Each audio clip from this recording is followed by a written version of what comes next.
Annem annem, güzel annem, sevdiceğim bir tanem.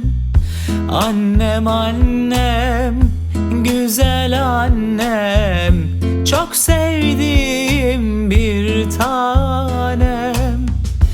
Bana ömrümü verdin, hakkını ödeyemem. Bana ömrünü verdin, helal et hakkını annem.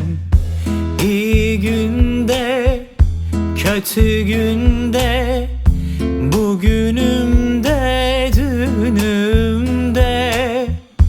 İyi günde, kötü günde, dünümde, bugünümde.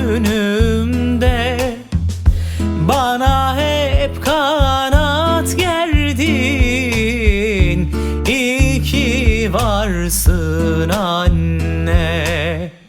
Bana hep kanat gerdin, sen bir meleksin anne. Anneler gününüz kutlu olsun.